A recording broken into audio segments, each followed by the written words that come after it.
Today we have Dr. Kavita Kasliwal Kothari ma'am with us. So she is going to give us the career counseling for the students जो generally अभी 12th pass out हुए हैं, जो अभी career के लिए बहुत ही ज़्यादा कंफ्यूज रहते हैं कि हमें 12th के बाद क्या करना चाहिए. So today's podcast will be regarding the students' career after 12th.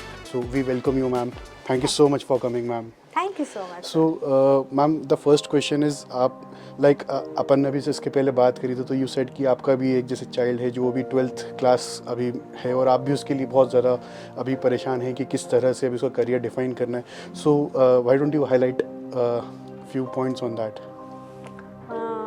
What I have realised is अभी जो बच्चे 12th में हैं they are of a very different mindset. Like if I talk about my own son and his whole set of friends, ये बच्चे ऐसा जैसे इन्होंने ना पहले से नहीं डिसाइड किया कि हमें क्या करना है. तो 11th तक तो ठीक है, वो फिर भी हमारी सुन रहे थे. We were like maybe you are good at engineering skills and computer पे तुम अच्छे हो तो तुम इंजीनियरिंग कर लो. तो 11th तक में वो हमारा सुन के कर तो लिया PCM. अब 12th में उनको लग रहा है कि नहीं, this is not what I want to do. मैं वो डेस्क जॉब तो मेरे को नहीं करना है, 9 to 5 का desk job. So I will explore something. तो हमने बोला आप कैसे एक्सप्लोर करेंगे ये चीज़. तो नाउ दे आर थिंकिंग कि हम एक काम करेंगे, हम 12th के बाद में ड्रॉप लेंगे एंड हम अलग अलग टाइप के एवेन्यूज़ के लिए हम इंटर्नशिप करेंगे. And during that internship will explore कि what are we good at, हमें किस में मज़ा आ रहा है, और फिर अकॉर्डिंगली हम उसका स्किल डेवलप करते हुए हम फिर कोई भी ट्रेडिशनल कोर्स में एडमिशन लेंगे. So this is a very reverse psychology now. हम लोग पहले ट्रेडिशनल कोर्सेज को पहले सॉलिडिफाई करते थे और फिर स्किल सेट साइड में करते थे. ये बच्चे एग्जैक्टली ऑपोजिट करने का बोल रहे हैं कि हम पहले स्किल बनाएंगे फिर हम उससे रिलेवेंट डिग्री हम लेंगे. So as a parent and as someone being in the education field हम भी समझ ही रहे हैं कि ठीक है अब इस चीज़ को एक्सप्लोर किया जाए. Maybe this is what the next gen wants. So generally जैसे जो ट्रेडिशन हुआ करता था कि 12th के बाद बच्चे को सीधा कॉलेज में एडमिशन दिलाना है, वेयर वो BCom BBA या BTech कुछ भी परस्यू करता है, उसके बाद उसको MBA करना है.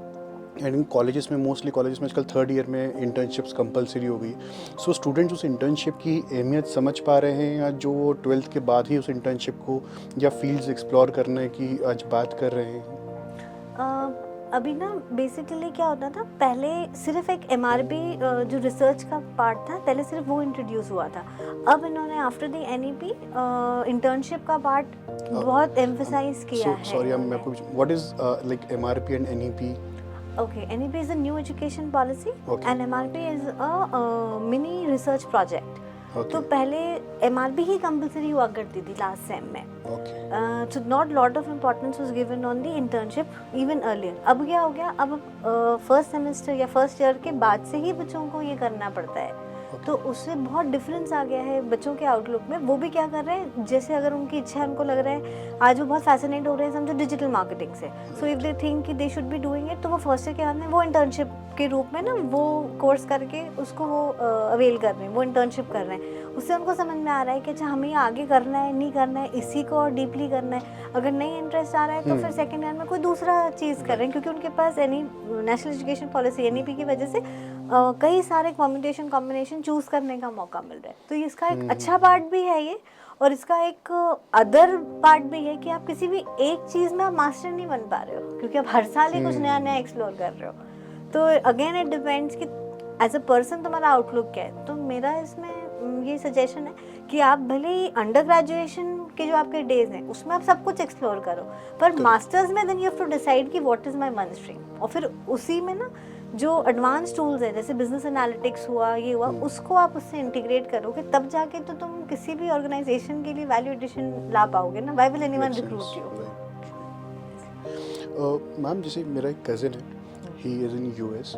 सो US में मुझे एक नई एजुकेशन पॉलिसी के बारे में मुझे पता चला. नहीं मतलब काफ़ी टाइम से वहाँ पे चीज़ चलती हुई आ रही है. Like he is just 14 years old and 14 years के बाद ही वहाँ पर उन बच्चों को कोडिंग सिखाया जा रहा है या बच्चे बहुत ही ज़्यादा करियर फोकस्ड हो पा रहे हैं. और यहाँ पर जैसे बच्चा 12th भी कर रहा है तो I think he is in 17-18 years, right. तो ये 4 या 5 साल का डिफरेंस आज US में बच्चा 14 ईयर्स के होने पर उसको कोडिंग या फील्ड्स एक्सप्लोर करे, जिन 14 ईयर्स में भी ही इज़ सो फोकस्ड कि मुझे कोडिंग सीखना है. कोडिंग में भी उसको जावा या जो भी उसको सीखना है, he is very focused in that. उसे माइक्रोसॉफ्ट की तरफ से, अमेज़ॉन की तरफ से ऑफर्स हैं इंटर्नशिप्स के, and he's not a very bright student, he's just an average student, but this happens to all the students. मतलब कॉलेजेस के टाइप्स होते हैं बड़े बड़े कॉर्पोरेट्स के, और वो वहाँ से स्टूडेंट्स को एक सही गाइडेंस देते हैं, सही कनेक्शंस देते हैं अगर आपको करियर ग्रो करना है तो। व्हाट यू थिंक, ये चीज़ हमारे यहाँ पर इंडिया में ये चीज़ पॉसिबल क्यों नहीं हो पा रहा है कि आज बच्चा 17-18 पे जाकर भी करियर डिफाइन नहीं कर पा रहा है, और वहाँ पर 14 ईयर्स में students get so focused?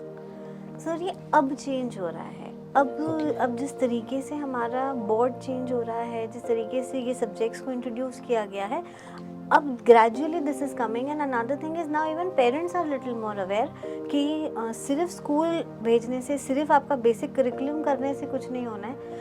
If the child is interested in any one particular field, you have to give him additional classes for that. ये एक अवेयरनेस आजकल पेरेंट्स में भी आ गई है, और ये सेम चीज़ बोर्ड ने भी परमिट करा है। तो आप देखोगे कि हर साल, जब जैसे अगर हम CBSE बोर्ड देखें तो हर साल ही बोर्ड का सिलेबस चेंज हो रहा है। Every year students are learning newer things, so which is a welcoming step. But हमें इसका आउटकम थोड़े सालों बाद दिखेगा, क्योंकि अभी वो अर्लियर क्लासेस में इंट्रोड्यूस किया जा रहा है ना, तो हमें इसका आउटपुट थोड़े टाइम बाद दिखेगा। बट ये चीज़ हो रही है, but again not at obviously not at pace as what US is doing, but collectively if the board, the education system and the parents, अगर ये दोनों जने मिलके इस इम्पोर्टेंस को समझ के अपने बच्चों को समझाएंगे तो ये चीज़ सही हो जाएगी। मतलब इंडिया ने एक फर्स्ट स्टेप तो ले लिया इसकी तरफ, and this is the right policy that students का करियर डिफाइन करने के लिए चीज़ बहुत इम्पोर्टेंट। एक्चुअली क्या होता है ना, मुझे ऐसा लगता है इसका एक कल्चरल डिफरेंस भी है, क्योंकि US में क्या होता है, जब आपकी छुट्टियां होती है ना, तो by default the parents are leaving the children not just to enjoy the vacation, that पूरा vacation is not for enjoyment. उसमें ना आप कुछ समर कोर्सेज करो और आप ऐसा कुछ करो कि आप पॉकेट मनी कमाओ, तो ना वो बच्चों के दिमाग में वो रहता है, चाहे even if it is a small thing as selling something और पार्टिसिपेटिंग इन अ फेयर और learning some short term thing, बच्चों को वो उस वहाँ पे उस टाइप का कल्चर है। और हमारे यहाँ पे वेकेशन मतलब सिर्फ यहाँ घूमो वहाँ घूमो, नथिंग। ये अब वापस पेरेंट्स को समझ में आने लगा है कि यार पूरे टाइम घूमना नहीं है, बिकॉज यही टाइम है जब आप एडिशनल कुछ सीख सकते हो ना, अदरवाइज रूटीन में तो आप सिर्फ अपनी पढ़ाई कर पाते हो। So again there is a change of mindset and keep, मतलब the whole thing is that you to keep a target कि इस वेकेशन में तुमने क्या सीखा, और फिर तुम देखो उस चीज़ में तुम्हें इंटरेस्ट आ रहा है नहीं आ रहा है, तुम उसको फर्दर करना है तो अगले वेकेशन में या तब तुम उसका और एडवांस चीज़ सीखो, utilise the time effectively. So like मुझे यहाँ पर एक चीज़ समझना है कि इंडियन पेरेंट्स जो होते हैं वो स्टूडेंट्स या अपने बच्चे की लाइफ में थोड़ा सा उनका एक बहुत ज़्यादा इंटरफेरेंस रहता है। सो कहीं ना कहीं स्टूडेंट्स अगर कुछ नई चीज़ करने की बात भी करते हैं, या वो चाहते हैं कि 12th के बाद अगर वो 1 या 2 साल का ब्रेक लेते हैं, उसके बाद वो किसी प्रॉपर कॉलेज में ज्वाइन करना चाहते हैं जो उनके एक्चुअल फाइनल आउटकम है उसमें उसकी स्टडीज़ हेल्प करे, तो कहीं ना कहीं क्या हमें पेरेंट्स को भी एडुकेट करना पड़ेगा for new fields that are opening even after 12th? क्योंकि कहीं ना कहीं अगर बच्चा करना भी चाहता है, this is what I feel, this is not supported from any back research or anything, this is just I feel कि हमको शायद पेरेंट्स को ये चीज़ समझाना पड़ेगी कि क्या बच्चों को थोड़ा सा फ्रीडम देना पड़ेगा। आज जो है जनरेशन बहुत जल्दी और बहुत चीज़ें चेंज हो चुकी है, एक जनरेशन पहले और एक जनरेशन जो आज की है उसमें भी काफ़ी डिफरेंस आ चुका है, और किस तरह से हम पेरेंट्स को उसको एडुकेट करते हैं, लाइक बीइंग अ मदर, ये चीज़ आप किस तरह से कर पाते हैं? आई थिंक सर इसका बहुत बड़ा क्रेडिट या हमारा बहुत काम आसान कर दिया है लाइव शोज़ ने, शोज़ लाइक शार्क टैंक्स, जहाँ पे सक्सेस स्टोरीज को बताया जा रहा है। ये जितना भी ये पूरा प्लेटफॉर्म है जहाँ अलग अलग सक्सेसफुल लोग, तो ना ये भी एक चेंज ऑफ पेडागॉजी है। जैसे आज अगर हम एजुकेशनल इंस्टीट्यूशंस में भी देखें तो देखो आप गवर्नमेंट बहुत सारा सपोर्ट कर रही है स्टार्टअप्स को, तो what are the startup, they are people who are coming up with innovative ideas, and then I mean India having its own 102 unicorns and all of that, what are these? तो ये सब fascinate कर रहा है ना students को, ये सब यंग माइंड्स को फैसिनेट कर रहा है। इसलिए एज पेरेंट्स आपको भी आजकल बच्चे विद ऑल दी स्टेटिस्टिक्स, बच्चे पेरेंट्स से ये चीज़ क्वेश्चन कर सकते हैं कि आप क्यों मुझे बोल रहे हो मैं यही करूँ, when maybe with a lesser degree और lesser anything but with more skill set I can earn much more than what you are asking me to do. तो that is what even parents need to be open. आज अगर हम बच्चों को internet का exposure दे रहे हैं तो even parents need to use that internet and get expose themselves also ना। You can't be in a cocoon कि नहीं मुझे तो बस जितना मेरा माइंड चल रहा है मैं उतना ही बताऊंगा, पर आपके लिए तो world is open, it can not function, the world is open for him, तो you have to be open to receive that openness also, तभी तो वो टू वे कम्युनिकेशन रहेगा। ये चीज़ मेरे साथ बहुत फेस हुई है मैम। मेरे पेरेंट्स को जो मैं जब भी बोलता हूँ कि मुझे ये चीज़ करियर में आगे परस्यू कर, जब when I was in my college times, या मुझे इस लड़की से शादी करना है, तो मेरे पेरेंट्स मुझे ये बोलते थे कि तू तो बच्चा है अभी। स्टिल आज भी मुझे उनके लिए तो पेरेंट्स सो ये चीज़ को हम पेरेंट्स को कैसे समझाएं कि लाइक हम अब करियर डिसाइड करने के लिए हम बड़े हो चुके हैं, give us some time and Space. Opportunity, space कि Give us हम some आपको कुछ space. करके दिखा सकें हम लोग। How do you deal with this? Sir I think I don't know, हमारी जो जनरेशन है, I don't know we are of the same generation और आर वी ऊपर नीचे one generation, I wouldn't know that, but however we are the types who were brought up in a way कि हमें बस सुनना है और हमें मानना है, हमें आर्ग्यू नहीं करना है, आपको पॉइंट रखना है, अगर आपसे पूछा जाएगा तो आप अपना मत रखो, अदरवाइज कोई आपसे पूछने भी नहीं आ रहा है। So you know we are brought up very differently कि जो दे दिया वो काम करना लाइक है। माय खुद मदर से यूज्ड टू explore से करो, तुमसे करो। पूछ नहीं रहे, तुमको बता रहे हैं। Exactly, and you know now if you tell your children they are like कि नहीं ये आप मुझे क्यों दे रहे हो, ये आप you know you have someone to do it, why you asking me to, अरे what is this, you know you supposed to do it because nobody is doing it over time, so you have to justify. तो हम तो मतलब sandwich generation तो कह रहे ही, and at the same time again we have to change. So अब इसमें ना बहुत बड़ा रोल जो चेंज हो गया है कि अगर आपको बच्चों से कुछ करवाना है या आपको अपनी बात मनवानी है तो you have to do it with them only when they will see you do, you know you have to be the role model that you are expecting them to be. पहले तो क्या वो बोलते थे और हम करने लग जाते थे, अब ऐसा नहीं होता, अब आप खुद करो तो वो आपको देखेंगे तो आपको सपोर्ट करेंगे करने की, चलो ठीक है मैं भी कर लेता हूँ, अदरवाइज जस्ट बाय सेइंग और giving instructions they are not listening.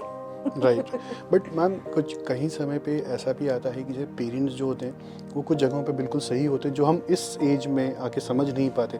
Like parents used to से कि जब तुम हमारी एज में होगे then you will realise that what our decision was and why did we took this decision.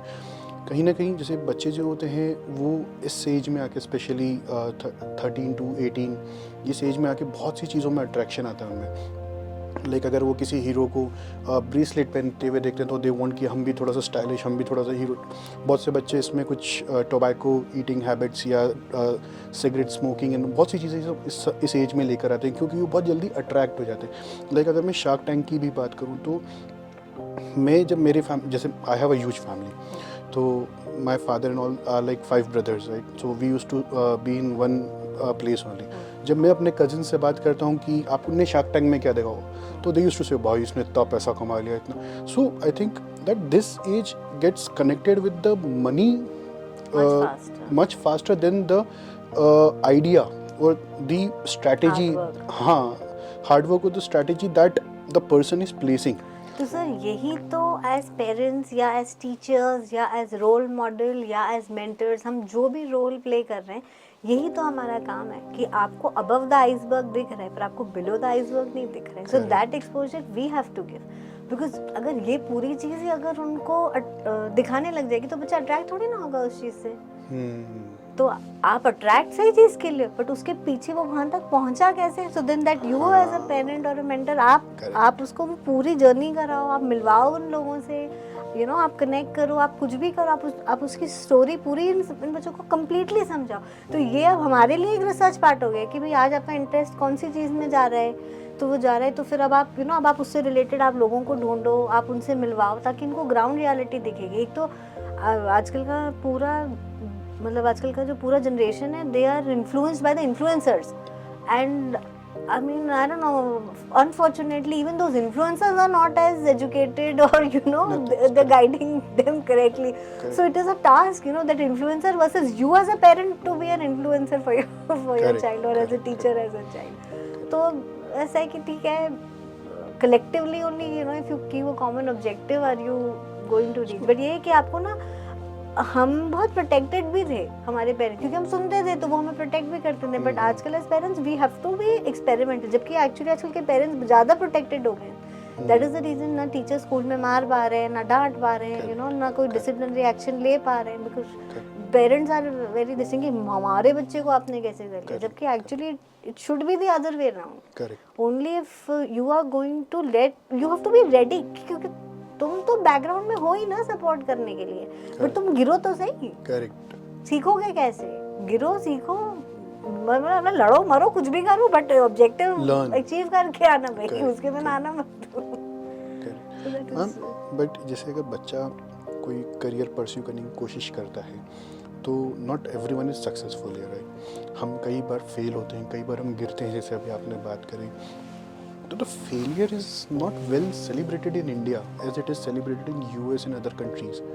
सो बच्चा जब कहीं फेल होता है तो उसको कई बार उसके पेरेंट्स को भी बहुत ज़्यादा एक मेंटल साइकोलॉजिकल प्रेशर भी झेलना पड़ता है। तो इस चीज़ को कैसे चेंज किया जाए ताकि बच्चा एक ओपन और 100% कॉन्फिडेंस के साथ में आगे बढ़े, और अगर वो फेल होता भी है तो दूसरी बार फेल होने से ना डरे वो। Again it is a change of mindset, क्योंकि क्या हो रहा है ना, हम सेलिब्रेट सिर्फ सक्सेसफुल स्टोरीज कर रहे हैं। करेक्ट। हम हाईलाइट सिर्फ जो नंबर 1 पे पहुंचा है उसको देख रहे हैं, पर जो नंबर 4, 5, 6, 8, 10 है वो उनकी ना कोई पूछ रहा है, you know, nobody even knows where they are, who they are, but does not mean कि they are not successful, they are also successful, but maybe not as much as the first one. तो ये भी parenting का ही part है या education system का ही part है कि आप उनको सब चीज़ें बताओ। आज आपने इतनी मेहनत करी इसलिए आप 10 तक आए हो, आप और करते तो आप भी नंबर 1 आते। So that way they have to be groomed to work harder. If you want that to be in the limelight, so you have to work that much hard also, na? There are no free lunches in this world, so you have to work for this.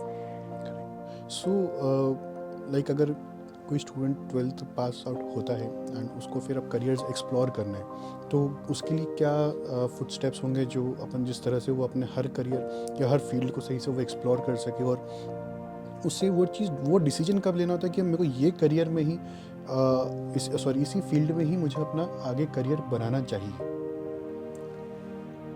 Sir जैसे अभी क्या हो रहा है ना, बहुत सारे students school में जब वो पढ़ रहे होते हैं उस वक्त ही वो लोग कॉम्पिटिटिव एग्जाम्स की प्रिपरेशन शुरू कर देते हैं, जिस वजह से आई पर्सनली फील कि वो अपना स्कूल लाइफ भी बेचारे पूरा नहीं एंजॉय कर पाते, पार्टली करते हैं, और फिर तो उसके बाद में the life they are only trained mentally कि आपको सिर्फ वो कॉम्पिटिटिव देना है।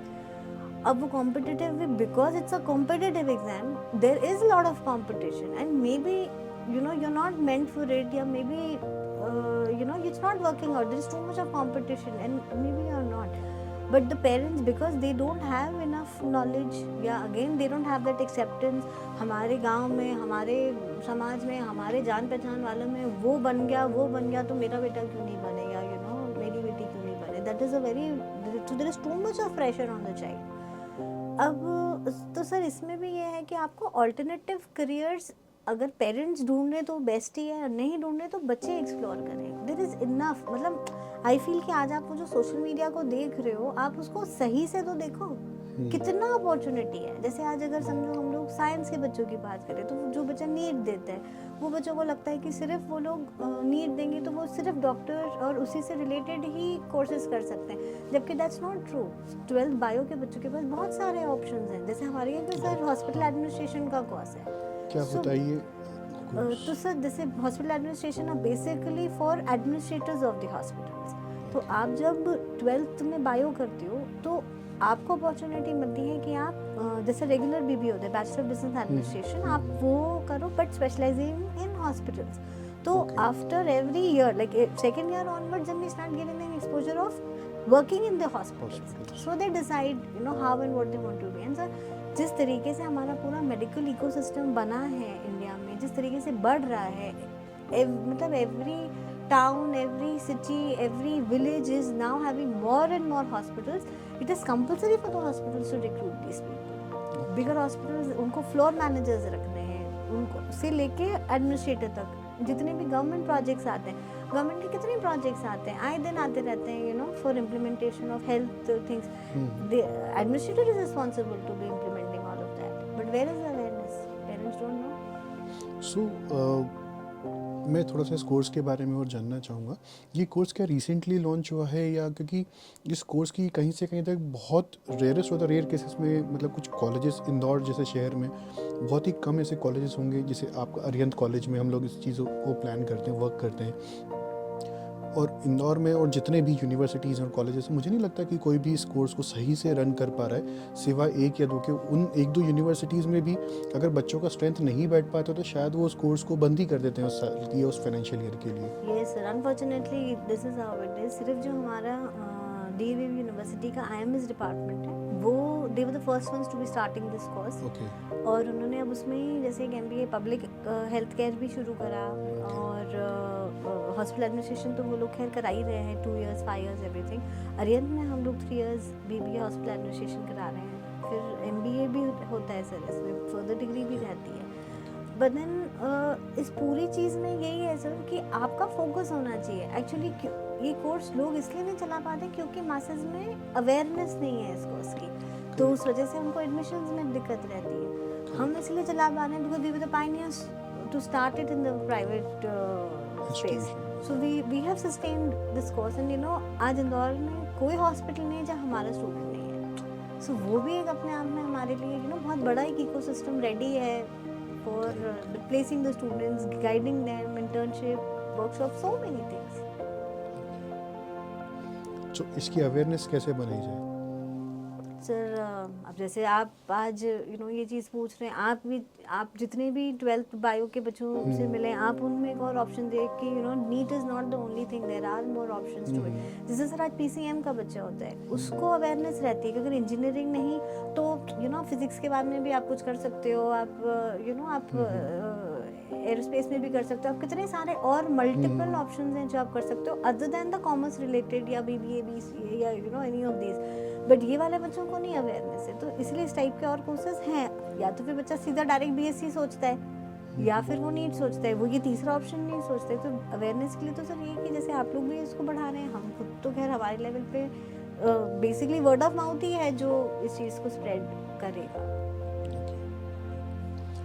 मैम जैसे आपने एक बहुत ही इम्पोर्टेंट पॉइंट यहाँ पे रेस किया है, कंसर्न रेस किया है, और ये चीज़ मैं भी बहुत ही स्ट्रॉन्गली इस चीज़ को फील करता हूँ कि ये चीज़ को बंद होना चाहिए। सो मुझे आपका पॉइंट ऑफ व्यू जानना है कि जैसे कोई भी बच्चा, जैसे अगर मैं पीसीएम मैंने अगर लिया है तो मेरा भले ही अगर पीसीएम में या 10th बोर्ड्स में मेरे को अगर 5 पॉइंट CGPA आया हो या 4 पॉइंट CGPA आया हो, 11th-12th में मैं एकदम डी फॉर डोंकी वाला का स्टूडेंट हूँ, तो भी आई विल गिव IIT एग्जामिनेशन। ये एक बहुत ही मतलब भेड़ चाल स्टूडेंट्स के माइंड में है। अगर मेरा कॉमर्स है, भले ही मुझे कॉमर्स आता हो चाहे नहीं आता हो, मुझे CA का एग्ज़ाम या फाउंडेशन एग्ज़ाम देना ही देना है। और अगर मैंने PCB लिया है तो मुझे नीट देना ही देना है। तो और ये ऐसा नहीं है कि सिर्फ कुछ ही स्टूडेंट्स, 90% स्टूडेंट्स के माइंड में ये रहता है कि भले ही हम वो अपने कैलिबर को जज नहीं कर रहे हैं कि हम IIT देने लायक है या नहीं, और अगर IIT में वो फेल हो जाते हैं तो कहीं ना कहीं दे स्टार्ट डाउटिंग देमसेल्व्स। और एक वो जो सेल्फ डाउट होता है ना, उसको निकालना और बच्चों के माइंड में से specially it's very very difficult. So मैं आपका पॉइंट ऑफ व्यू इस चीज़ पे जानना चाहता हूँ कि इस चीज़ को कैसे अपन रेक्टिफाई करें, और क्या मैं सही सोच रहा हूँ या नहीं सोच रहा हूँ इस बारे में। नहीं सर, आप बिल्कुल सही सोच रहे हैं। अगेन इसमें ना वही सब peer pressure, parental pressure, societal pressure कि वो बहुत सिक्योर्ड है, उनको ऐसा लगता है कि वो करियर ही ज़्यादा सिक्योर्ड है। ये जो इसके अलावा अगर आप कोई और करियर में रहते हो तो वो उतना सिक्योर्ड नहीं है। तो ये भी ना अवेयरनेस से ही ये चीज़ दूर जाएगी। When everyone will start understanding कि there is equal opportunity, in fact much more career growth, much more opportunities to earn more money, to get more exposure, everything सब तरीके से it is equivalent, but it is going to, I don't know, I feel कि when more and more people will start talking about it and you know they'll start understanding what are the options। एक तो sir ये जो पूरा NEP है ये भी बहुत rapidly change हो रहा है, like the way NEP national education policy, हाँ 2020 में उन्होंने शुरू करा था, every year only they are modifying. तो ना ये भी एक अपने आप में मतलब एक प्रॉब्लम ही है कि दे हैव नॉट डिसाइडेड कि this is how it is, and you know so that only that will start spreading. They are in experimental stage, so everybody is experimenting at the same time. Like just today UGC ने वो चीज़ announce करी है sir कि अब 12th में आपको specific subjects के basis पे अब आप डिसाइड नहीं करोगे UG में किस में एडमिशन लेना, it is open to all. Okay हाँ, अब पर अब ये चीज़ हमारी यूनिवर्सिटीज़ कब उसको इम्प्लीमेंट कर पाएंगे, यू नो, ये चीज़ एक्चुअली इन सिस्टम कब आएगी, हायर एजुकेशन में कब आएगी, it is may be a year और 2, दैट्स ऑल, बट आ जाएगी। तो अगेन अब आप सोच के देखो, हमने 9-10 से कंडीशनल फॉर्मेटिंग करी हमारे चाइल्ड की कि नहीं बेटा हमको PCM ही करना है, हमारा करियर अपॉर्चुनिटी बढ़ेगा, मैथ करोगे तो you know it's going to be better, ये वो, और अचानक से आपने सब्जेक्ट की इंपॉर्टेंस ही खत्म कर दी, क्या ज़रूरत थी करवाने की?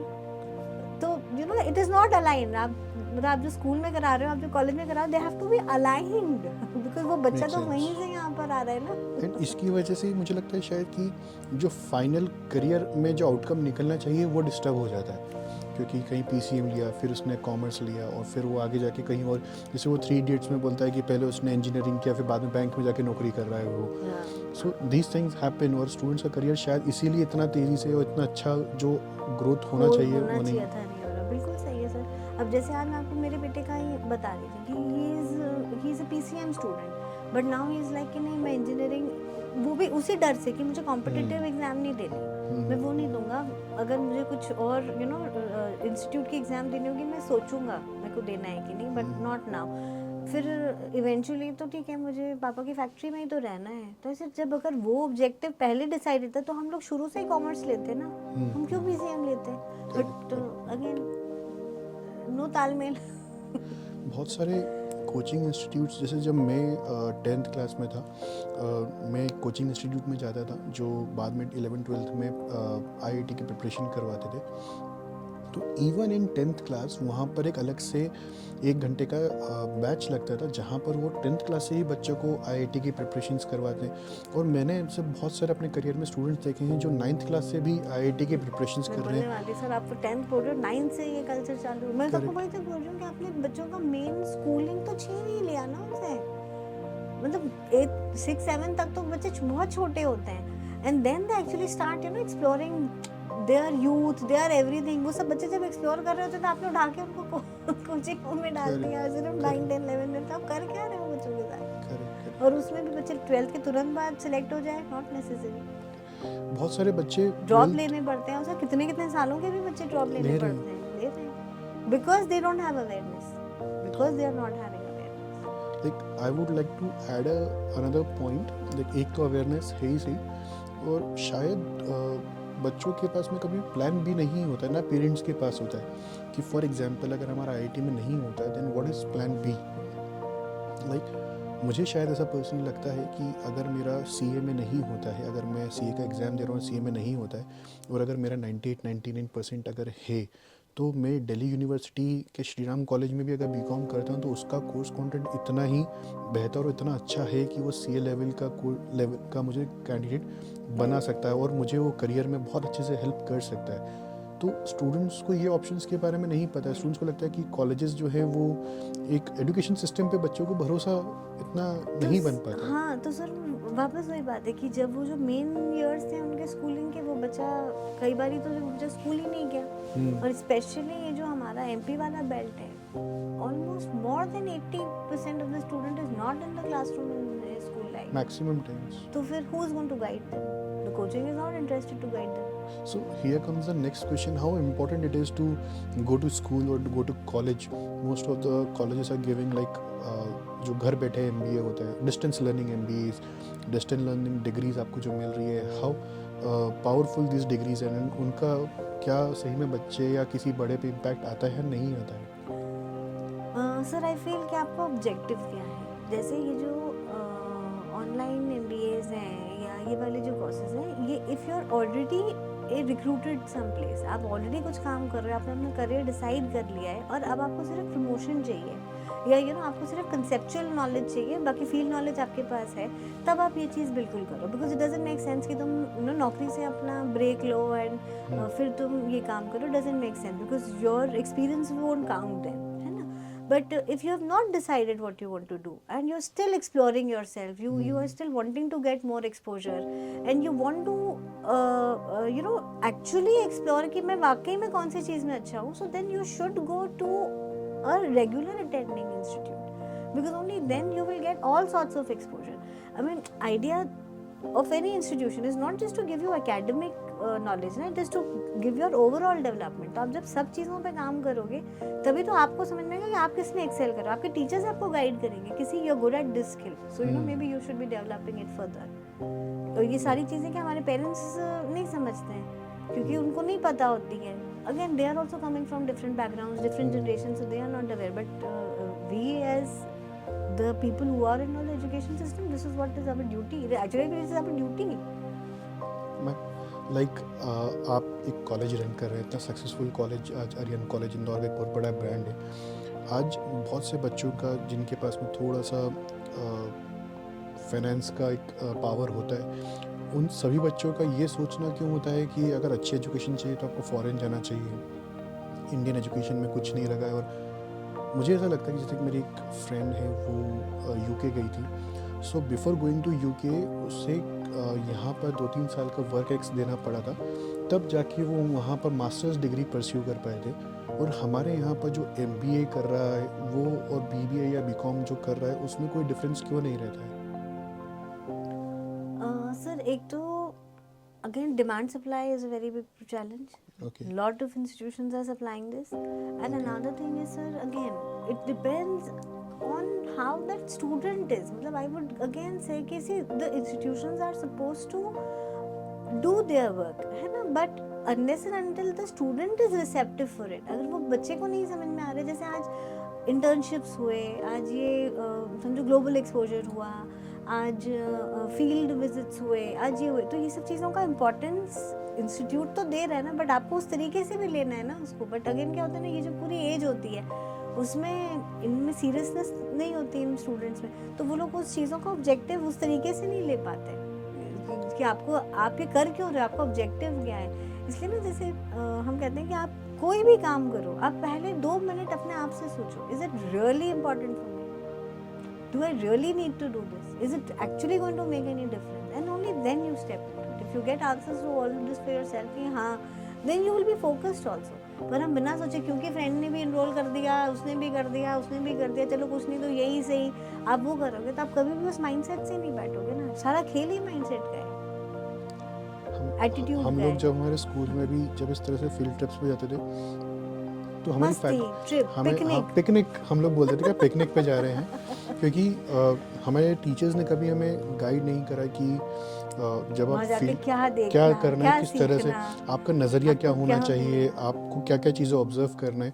लाइक हमारे जितेश सर थे, Jitesh Manwani sir, he is a very good speaker, and उनके यहाँ पे जब मैंने इंटर्नशिप करी तो उन्होंने मुझे एक चीज़ सिखाई थी कि बोले जब डॉक्टर ऑपरेशन सिखा रहा होता है तो वो स्टूडेंट्स को ये कहता है कि आपको मैं ऑपरेशन सिखा रहा हूँ, तो ये मत समझना कि मैं आपको ये बताऊँगा कि मैंने ये पेन कैसे पकड़ा है, मैंने ये कट कैसे लगाया है, मेरे फिंगर्स कैसे हैं, मेरे हाथ कैसे हैं. ये सब चीज़ें आपको ऑब्जर्व करनी है, क्योंकि मेरा जो फोकस है वो ऑपरेशन सिखाने में. Now if I start teaching you every minute details, तो मैं जो मेन काम है मेरा, मैं वो भूल जाऊँगा. सो लाइक ये चीज़ मुझे बहुत उनकी आज भी मुझे बहुत याद है कि स्टूडेंट्स जो होते हैं वो जब तक टीचर्स जो है ना वो बताते नहीं कि हाँ, हम लोग यहाँ पर जब कोर्सेज पढ़ाते हैं तो इवन हर चैप्टर के पहले, जैसे मैं फॉर एग्जांपल अगर हम टैली पढ़ाते हैं तो हम टैली में अगर कोई टॉपिक पढ़ा रहे हैं तो उस टॉपिक के पहले हम बच्चों को ये बताते हैं कि ये टॉपिक क्यों पढ़ना चाहिए. डिजिटल मार्केटिंग जब हम पढ़ाते हैं तो हम SEO अगर पढ़ा रहे हैं तो SEO में सबसे पहले हम ये बताते हैं कि SEO क्यों पढ़ना चाहिए, क्या होता है SEO से, क्या ये आपके काम आएगा या नहीं आएगा. देन एक बार हम बच्चों को ना स्टार्टिंग में इतना क्यूरियोसिटी जनरेट करने की कोशिश करते हैं फ्रॉम फ्यू क्वेश्चंस, और उन क्वेश्चंस के आंसर्स में ही हमारा पूरा ट्रेनिंग मेथड्स हम लोग छुपा के रखते हैं, ताकि उन क्वेश्चंस के आंसर्स ढूंढने में बच्चे को पूरा SEO अच्छे से समझ में आ जाए. सो आई थिंक शायद कहीं ना कहीं कॉलेजेस में बच्चों को पिकनिक वगैरह या सिंसियरिटी इसलिए नहीं लगती क्योंकि पहली बात तो कि वो बच्चे ना तो करियर ओरिएंटेड होते हैं. हाँ, दूसरी चीज़ वो आई थिंक वो इंस्टीट्यूशन में से उस माइंडसेट से भी नहीं जाते, माइंडसेट से नहीं जाते. उनको लगता है कि जब थर्ड ईयर आएगा ना प्लेसमेंट का तब अपन लगाएंगे ना, अभी तो एंजॉय करने दो, अभी से क्या करना है. के ऊपर मेरे को बहुत बड़ा डिस्कशन करना है, आपने मुझे बहुत, पर इसको मैं बाद में कवर करूँ ना. अभी यहाँ पर एक और आपने मुझे बहुत अच्छा पॉइंट बताया कि स्टूडेंट्स एक बार जब करियर उनका बिखर जाता है तो उसके बाद में उन्हें संभालना बहुत मुश्किल हो जाता है यहाँ पर, कि अगर मैंने IIT IIM या अगर इन सब के लिए प्लानिंग करी और मेरा अगर नहीं हो पाया लाइक तो उसके बाद में बच्चों को किस तरह से मोटिवेट करा जा सकता है कि सर इसमें आई फील कि एक तो क्या होता है ना, जब ये वाली एज होती है तो एक बहुत बड़ा डिस्कनेक्ट हो जाता है between parents and the child. वो बच्चों को तो यही लगता है ना कि पेरेंट्स जो बोल रहे हैं वो अगेंस्ट ही हैं और हमें तो सुननी नहीं है उनकी। एक तो क्या थोड़ा सा वो हो जाता है। अब इस पूरे स्टेज में क्योंकि वो बच्चा घर से डिस्कनेक्ट हो गया है, उसको उसका कंफर्ट अपने घर में उतना नहीं आ रहा जितना पहले की एज में आता था, तो उसको जो भी थोड़ा भी हाथ दे, चाहे वो सही है चाहे गलत है, in the form of a friend, in the form of a girlfriend boyfriend, whatever, जो भी उसको थोड़ा भी सपोर्ट देगा ना, बच्चा उसके पास चला जाएगा। Now it is the duty of the parent to actually observe कि ये जिस सपोर्ट सिस्टम में घूम रहा है, is it good for him और नॉट, बिकॉज वो बच्चा खुद तो एनालाइज ही नहीं कर पा रहा। ही इज नॉट उसको तो जिसने भी प्यार, वो ना जो भी प्यार से मिला उसी के होली, वो बच्चे तो बिल्कुल ही उस स्टेज में रहते हैं जो सपना आया वो करने लग जाते हैं। तो ये सब इसलिए ना अब बहुत बड़ा चैलेंज हो गया, because I remember my parents used to be like हमारे हम तो इतने मतलब there used to be so many siblings and so many everything, बोले हम तो बहुत इजीली बच्चों को रेज अप कर लिया। आजकल कितना बड़ा चैलेंज है टू रेज चिल्ड्रन, तो आजकल वाकई में ज़्यादा बड़ा challenge, because of the over exposure the child is living in.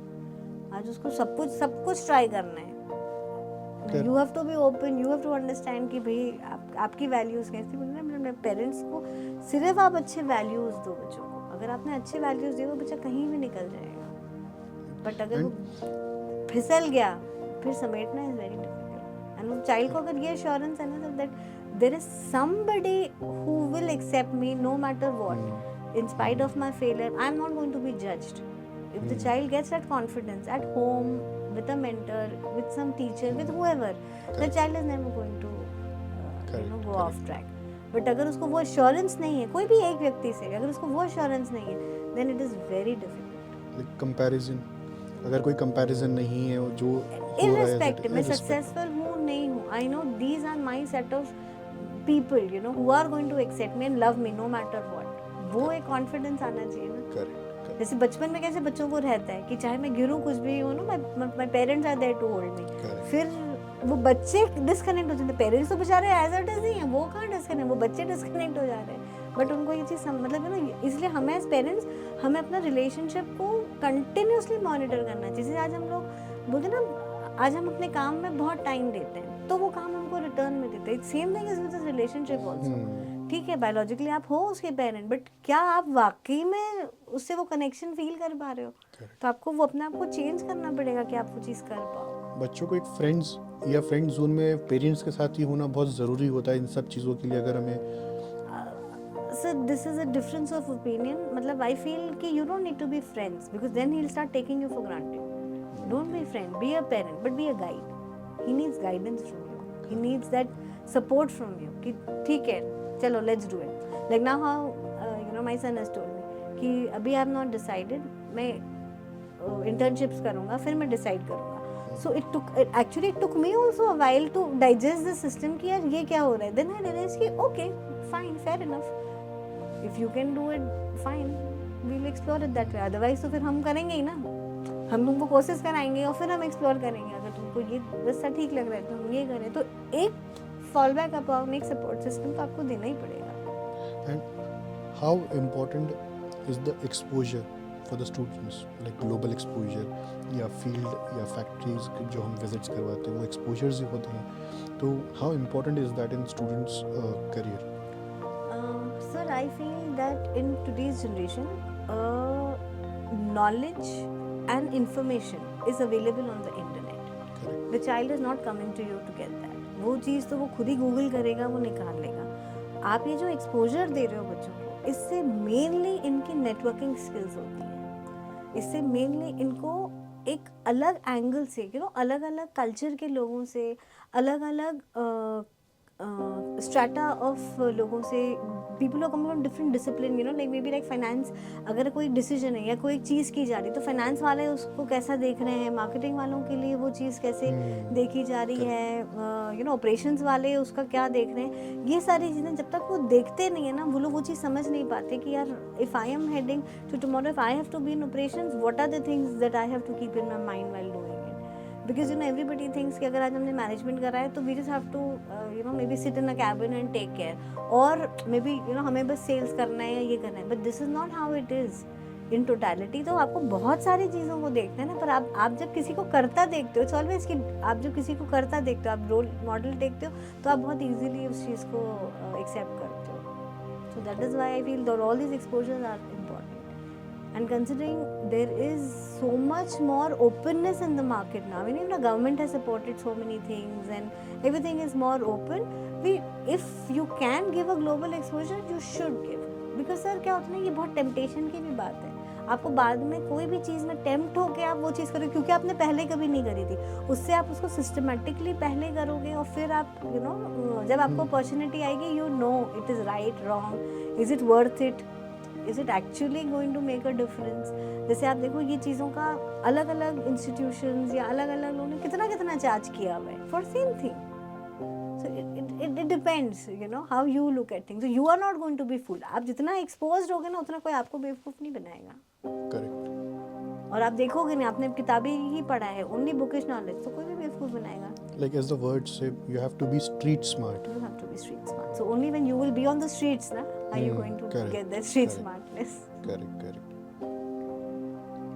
So like आपने जैसे मुझे अभी फीस के बारे में बताया कि there are a lot of मेरा ये सवाल है, there are a lot of colleges in Indore city also, किसी कॉलेज की जो फीस है वो 2 लाख 3 लाख रुपए है, किसी कॉलेज की फ़ीस 2000 10,000 है, किसी अच्छे कॉलेजेस जो बहुत ही अच्छा कंटेंट पढ़ाते हैं उनकी फ़ीस 6-7 हज़ार की भी होती है, और जो कॉलेजेस बहुत ही बकवास कंटेंट भी पढ़ाते हैं उसकी भी फ़ीस जो होती है वो 2-3 लाख रुपए होती है, बट स्टूडेंट्स हर जगह जा रहे हैं। सो एक स्टूडेंट को अगर डिसाइड करना है कि which college is good for me और which college is not good for me, first and second question is कि why is there a huge difference in the fee structure जब कोर्स कंटेंट जो है वो HR ministry define कर रही है, जब कोर्स कंटेंट जो है हमारा यूनिवर्सिटी डिफाइन कर रहा है, तो हमें तो सिर्फ उस कोर्स कंटेंट को पढ़ाना है। लाइक स्कूल्स में भी ये चीज़ें बहुत होती है, NCERT का कोर्स कंटेंट होता है तो भी स्कूल्स में ढेर सारा ह्यूज गैप होता है फीस स्ट्रक्चर्स को लेकर। So why is that so, and how should a parent और a student should decide that why is this college और why is this school charging me so much. School में तो बच्चों का खैर इतना नहीं होता, बट कॉलेजेस में पेरेंट्स को और स्टूडेंट्स को ये चीज़ बहुत इंपॉर्टेंटली सोचना पड़ती है कि इतना फीस स्ट्रक्चर क्यों है। Sir, I think at the time of counseling, when the child is going to institutions, सबसे पहले तो I feel it makes sense that the child should not just go to one institution. He should go to multiple institutions, and you should actually see what is the difference that is being offered around. And only when you will get an understanding कि if this is being charged more and what is it being charged for, and वाकई में ये जो additional चीज़ों का जो हमसे ले रहे हैं, is it impactful for me? You know, am I taking admission to get all this या not? What is my objective? And then you try to bridge the gap. If you think yes, and of course, undoubtedly, lot of fees is also being charged because of the brand positions that they're holding. So, and also the mindset.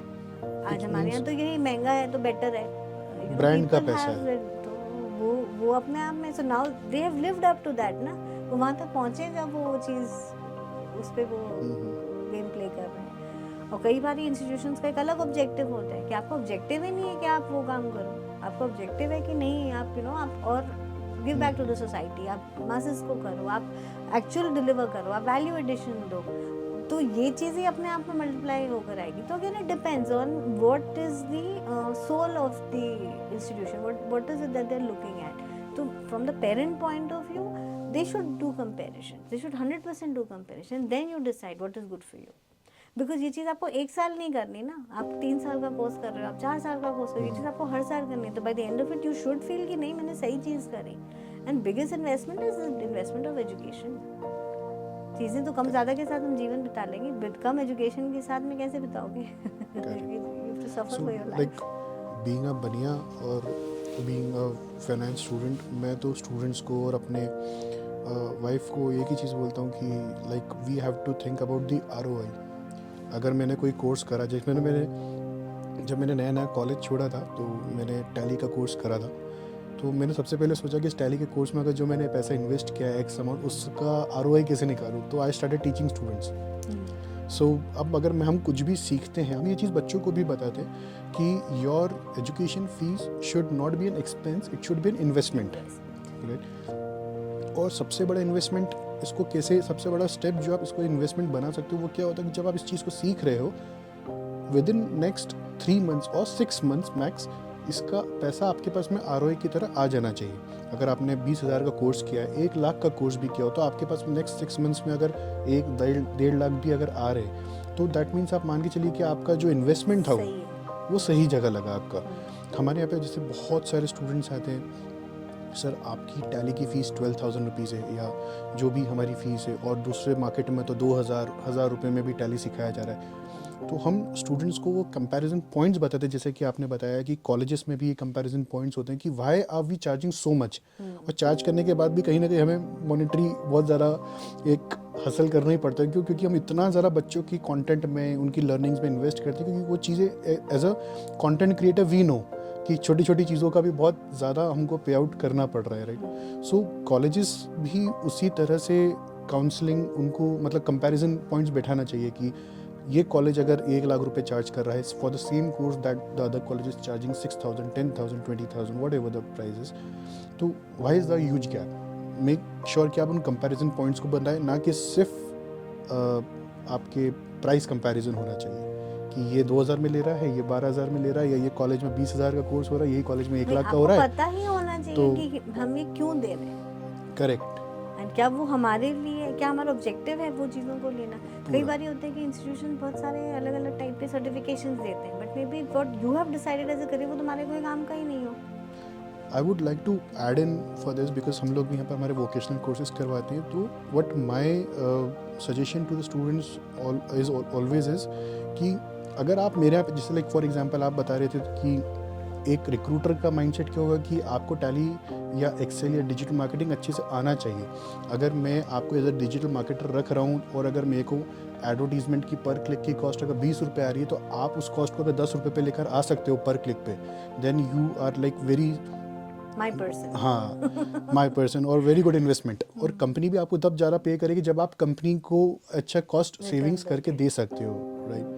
So like this is the very big point I think, और ये बहुत important है चीज़ों को सही ढंग से compare करना, ना कि सिर्फ और सिर्फ फीस में। वही ना सर, ये सारी चीज़ें ना समझने की हैं। और ये मतलब मुझे ऐसा सर कि आजकल तो मतलब इवन इन स्पिरिचुअलिटी या all these things also people have to think and then enter. क्या ये तुम्हारा ऑब्जेक्टिव है, क्या तुम्हें ये करना है, ये बिलीफ से तुम यकीन मानते हो, तुम्हें कनेक्शन हो रहा है, तुम्हें कुछ समझ में आ रहा है तो तुम करो।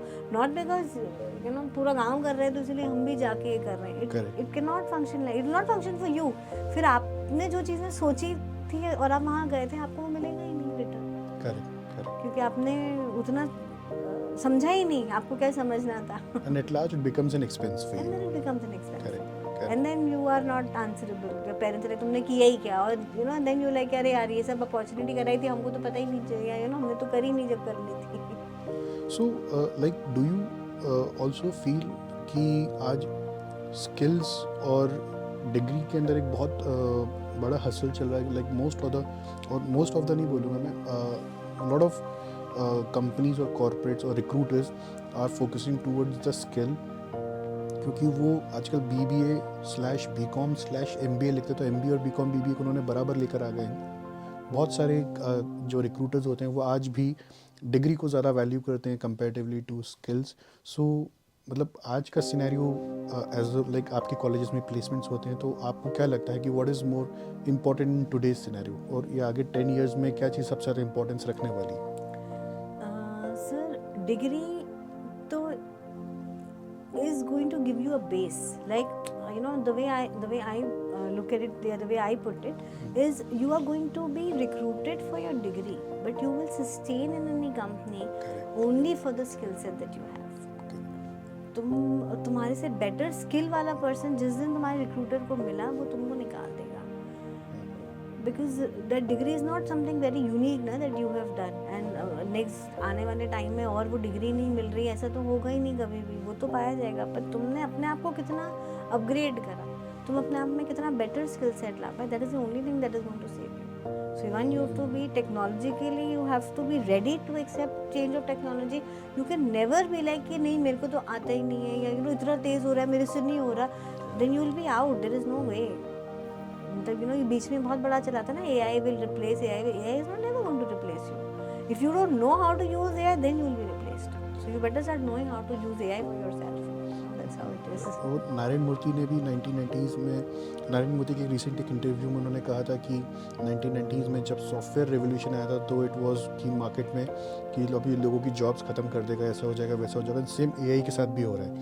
बट आज सॉफ्टवेयर ने लोगों की लाइफ को और इजी बनाया, स्मूथ बनाया, and that's what AI is doing. The largest recruiters I use it. companies Correct. are the largest recruiter. That's what I'm saying ना Correct. कि ये सब चीजें होंगी, but again but if you don't understand how you have to use it, what you have to do with it, how to upgrade yourself, then you are going to be replaced. तो ये तो है ही, because ज़माना इतनी तेजी से बढ़ रहा है. आपकी डिग्री आपको कहीं भी एंट्री दिला सकती है, बट सस्टेनेबिलिटी आपकी स्किल्स दिलाएगी. Only skills. This is a very big thing जो आज मेरे को बहुत ये चीज़ अच्छी लगी, सीखने को मिली, एंड आई बिलीव कि अपने को उसको नीचे एक अच्छा सा फ्रेम लगवाना चाहिए इस चीज़ को, because this is a very big thing personally what I felt right now. So again जैसे हम अभी डिस्कस कर रहे थे कि BBA/BCom/MBA आजकल बहुत सारे रिक्रूटर्स लिखने लग गए, तो how important MBA is in today's life for the students? So sir, I feel as a course MBA is a very important course.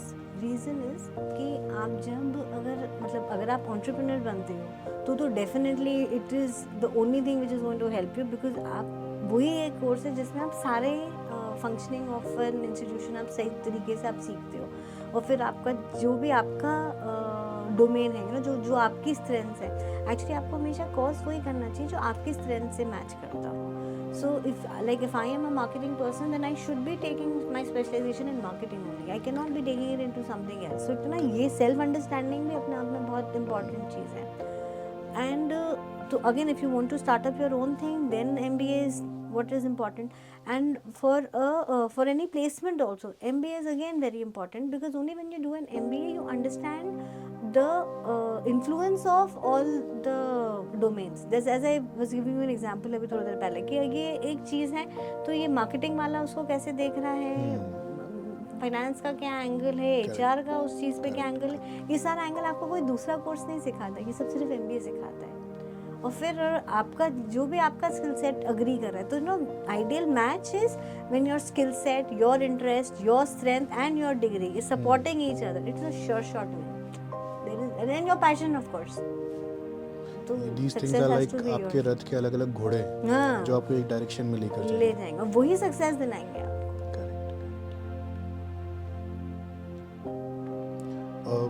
Like जब आज से 10 साल पहले जब मैं अपने कॉलेज में था, तो हमारे कॉलेज में जो फाइनेंस के स्टूडेंट्स हुआ करते थे, स्पेसिफिकली उन्हें एक इंदौर में प्रॉपर एक एटमॉस्फेयर या प्रॉपर जॉब्स नहीं मिलती थी. रीज़न बिहाइंड इट इज़ क्योंकि आज इतना ज़्यादा हर बच्चा जो है चाहता है कि अगर हम फाइनेंस में हैं तो कोई बड़े इंस्टीट्यूशन में जाएं या एक बड़े कंपनी में जाएं. तो मुझे ऐसा लगता है कि बच्चे को अगर एक छोटा स्टार्टअप भी अगर अच्छा पे कर रहा है तो दे शुड जॉइन दैट, क्योंकि एक स्टार्टअप जो होता है आपको मल्टीपल डेजिग्नेशंस पे मल्टीपल JDs के साथ आपको ट्रेन करता है, बट जो एक बड़ा कॉर्पोरेट होता है वो एक मशीन की तरह वर्क करता है, जो आपको सिर्फ एक ही JD में आपका काम रहेगा. मैं तो खुद ये चीज़ बिल्कुल प्रमोट करती हूँ कि आप अगर आज फर्स्ट टाइम या आप न्यू प्लेसमेंट्स के लिए जा रहे हो तो आपको स्टार्टअप्स में ही जाना चाहिए, क्योंकि तब आपकी एक्चुअल लर्निंग होगी. यू विल लर्न, और आपका स्किल एनहांसमेंट होगा, आपका नॉलेज एनहांसमेंट होगा, आपको सब टाइप के एडजस्टमेंट्स आप कोई भी स्थिति में आप इवॉल्व कर लोगे. पर अगर आप कॉर्पोरेट में रहोगे तो आप वो एक काम जो आप कर रहे हो आप शायद वही करते रह जाओगे, तो आपका सेल्फ डेवलपमेंट कुछ नहीं रहा. और फिर तो बस जो उनका इंक्रीमेंटल आप वैसे ग्रो करोगे और आप इनमें काम करोगे तो you know your growth can be exponential, depends on how well you take up the task and how well do you move forward. And जैसे अभी हम MBA की अगर बात करें तो MBA में आज आपने BBA BCom करा है, उसके बाद आप डायरेक्टली MBA कर सकते हैं। जैसे कि मैंने आपको थोड़ी देर पहले बताया था कि फॉरेन कंट्रीज़ में अगर आपको MBA करना है तो आपके साथ 2-3 साल का वर्क एक्स होना ज़रूरी है। ये क्या इंडिया में भी ये चीज़ लागू होना चाहिए? क्या ये चीज़ इतनी इम्पोर्टेंस रखती है? सर अब आई वुडंट से दैट, क्योंकि as I am experiencing abhi that now the generation has become more open towards internships.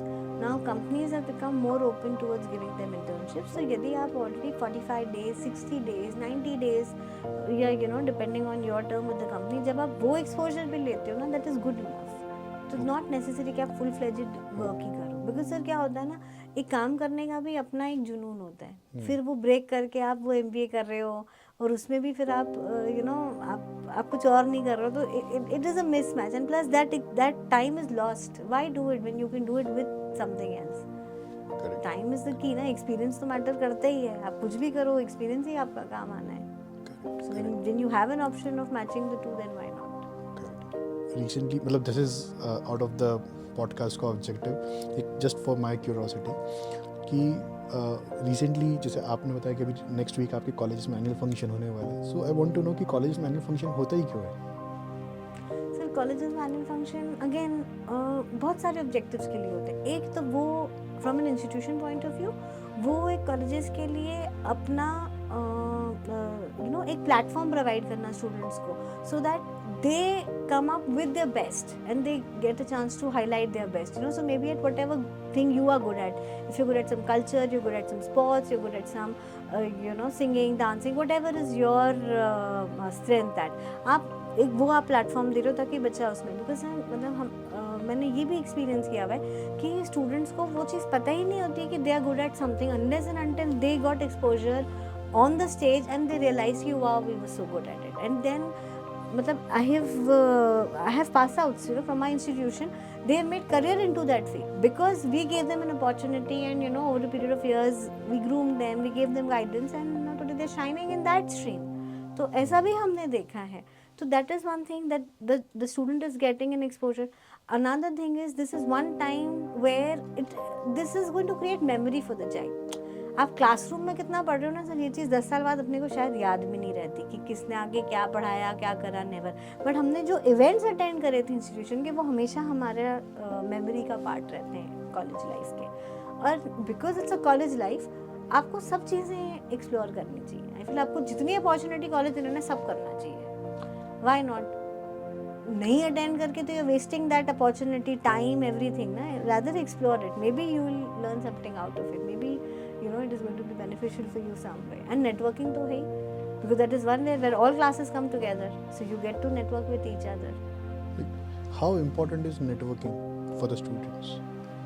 Sir, I think today the key is networking. It is only if you have networking are you ready to take your venture to the next level. Networking is the only thing which is important for growth. नहीं तो आप तो अपने बोलते ना आप अपने cocoon में आप खुद ही अपने आप से स्ट्रगल कर रहे हो ना. कुएं का मेंढक. हाँ, कुएं के मेंढक टाइप्स. आप अपने अंदर ही आप परेशान भी खुद ही और सोल्यूशन भी खुद ही ढूंढ रहे हो. जब नेटवर्किंग करोगे तो आपको समझ में आएगा, आप किसी और से बात करोगे कि आप ये चीज़ कैसे कर रहे हो, and then you get an idea, maybe you can connect with people. So only and unless and until you showcase your capabilities, how would someone know that you're good at something?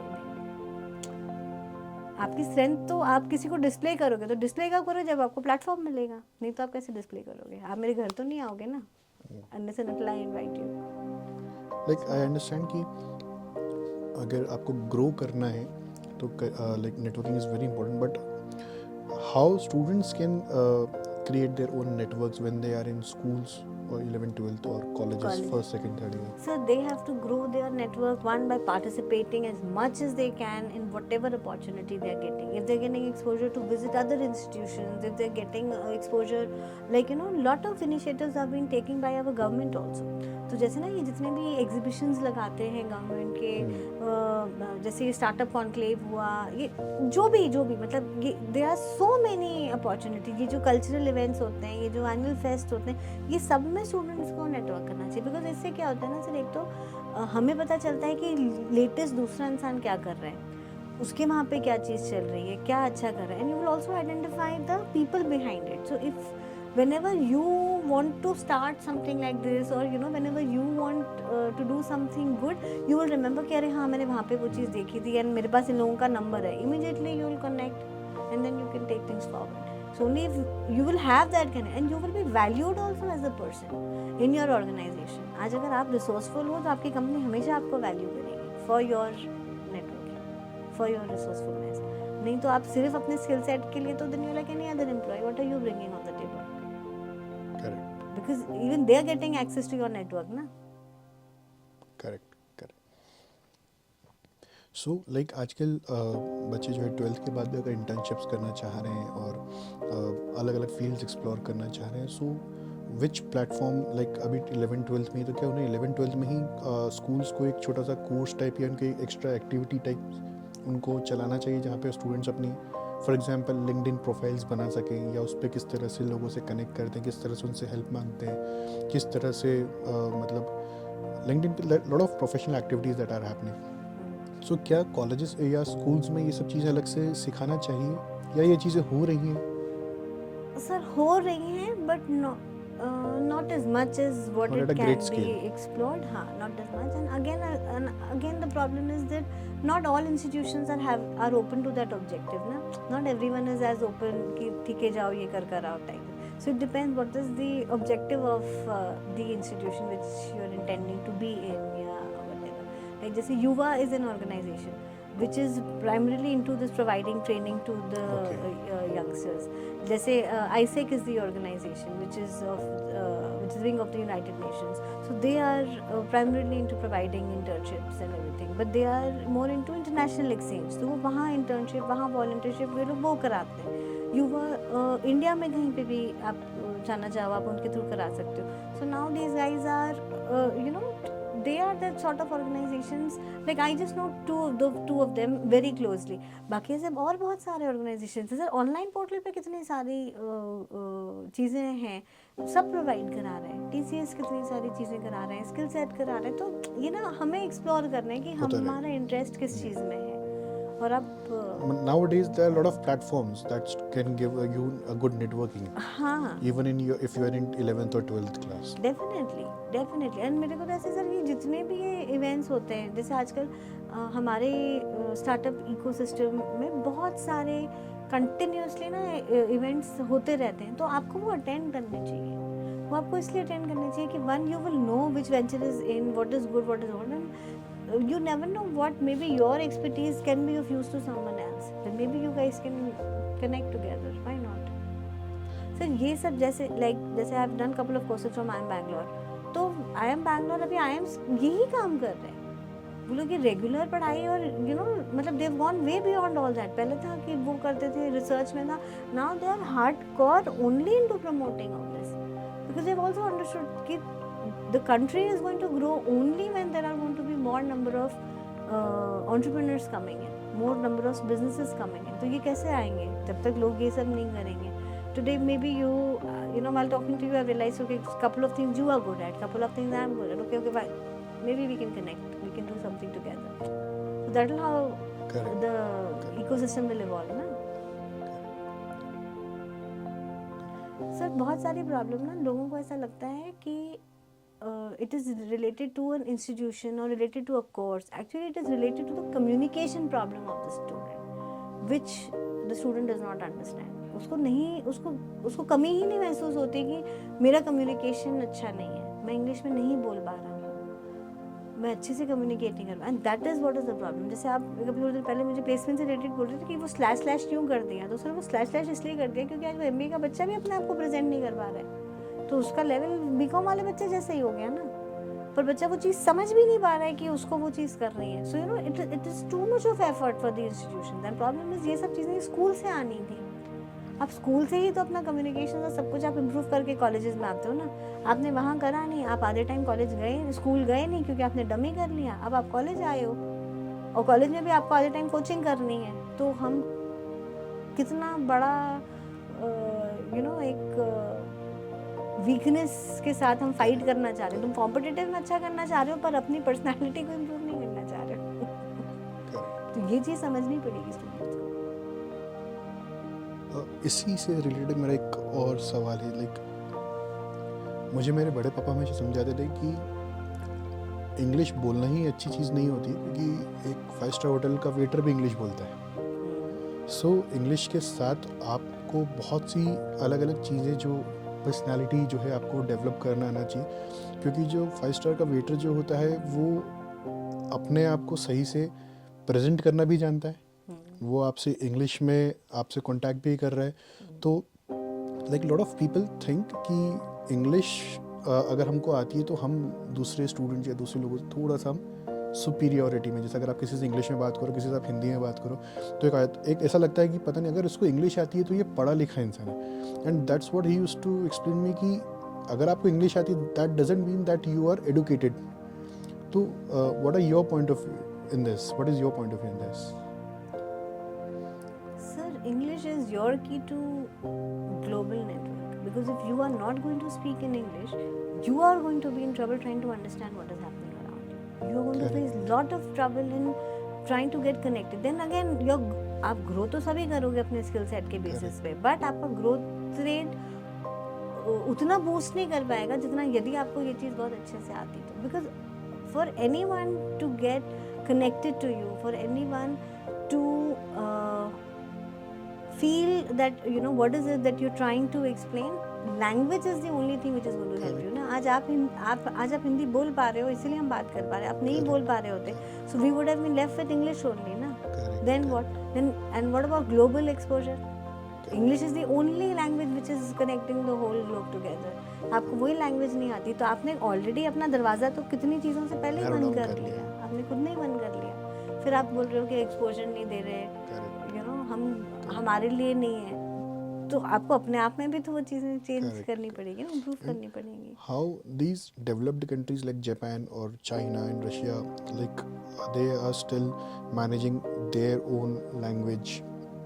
A lot of when if you have visited Japan, then Japan में आपको हर कोई जो है Japanese में, और very less people या जो बहुत हायर पोजीशंस पे होते हैं जिनको इंग्लिश बहुत अच्छे से आती है. So how are these countries like sustaining themselves with the global exposure? So there is a lot of difference. See, if you will identify, Japan is only expanding because of its command on technology. या तो आप अपना कोई एक चीज़ को इतना strong बना लो कि the world will come to you. फिर तुम्हें आता हो नहीं आता हो कम्युनिकेट करना, it doesn't matter. But when you are, you're doing something which even someone else can eventually do, so then it is only your presentation which is going Correct. to save you. Correct. You know. So, आज अगर किसी student को अपना career बनाना है किसी भी field में, अगर उनको एक्सपोजर, तो आज इस वीडियो को देखने का उनको अपने मम्मी पापा से क्या बात करना चाहिए?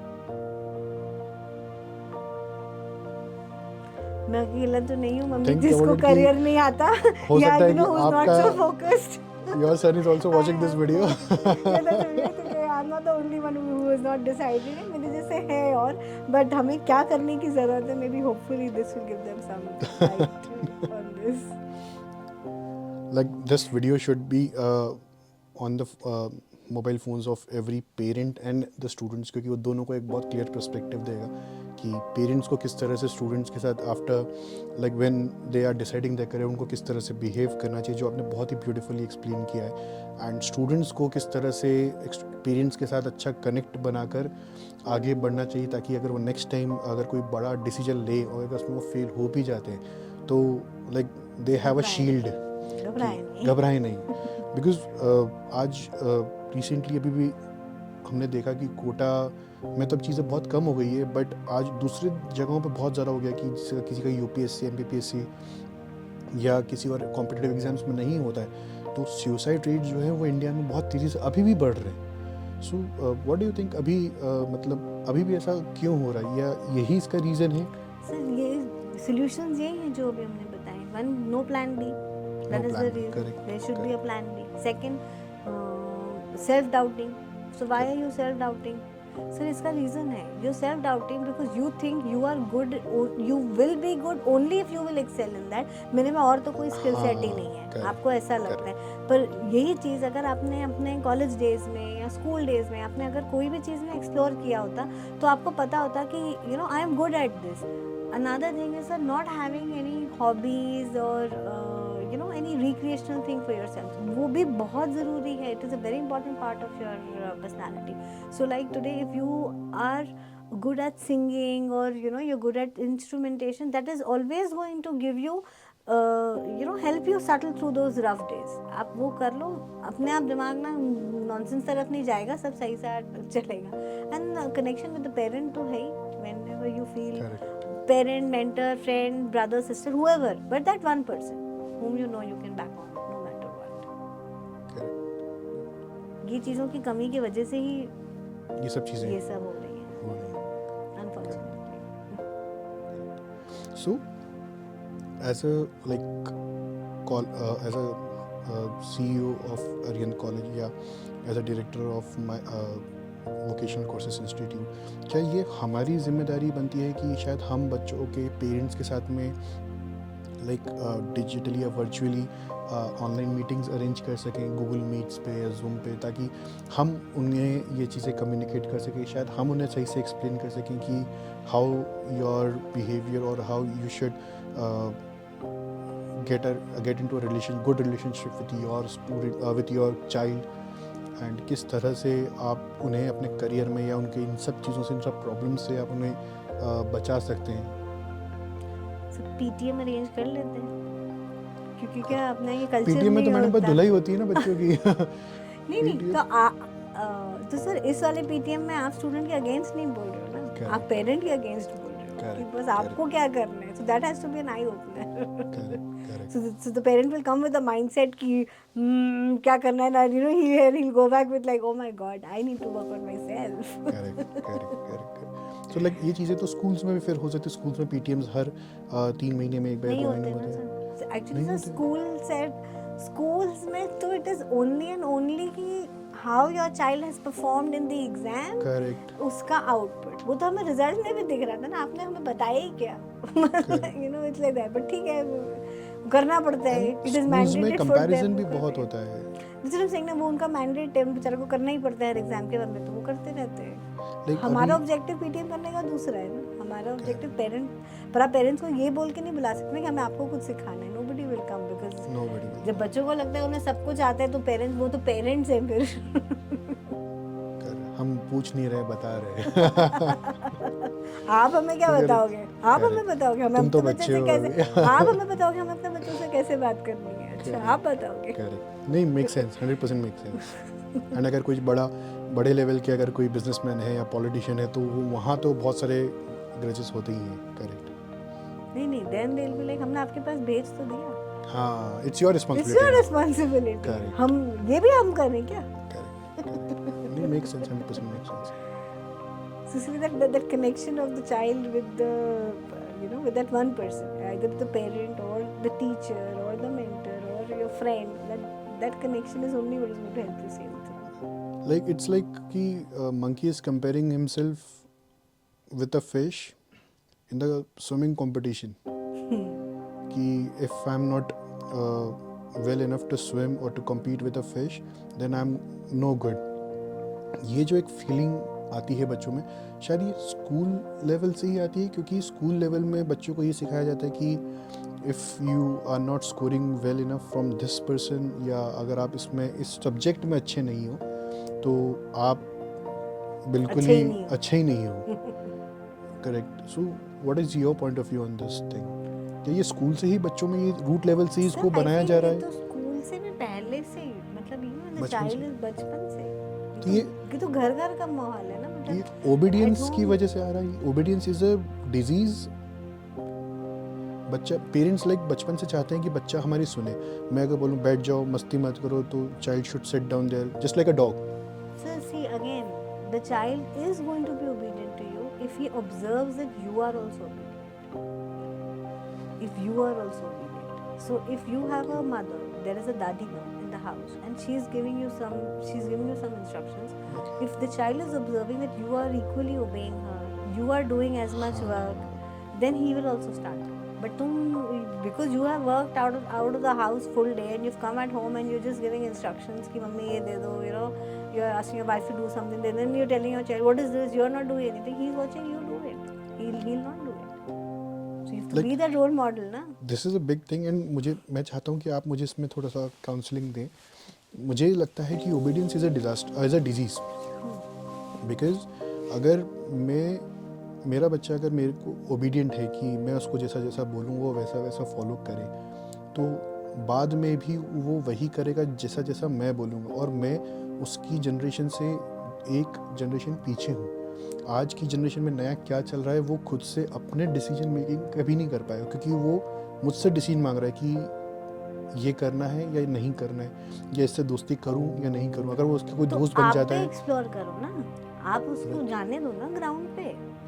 आप क्यों बट इतना वो तो प्रोटेक्टिव ओबीडियंट है ना मेरे लिए तो बहुत ओबीडियंट है ना, अच्छी।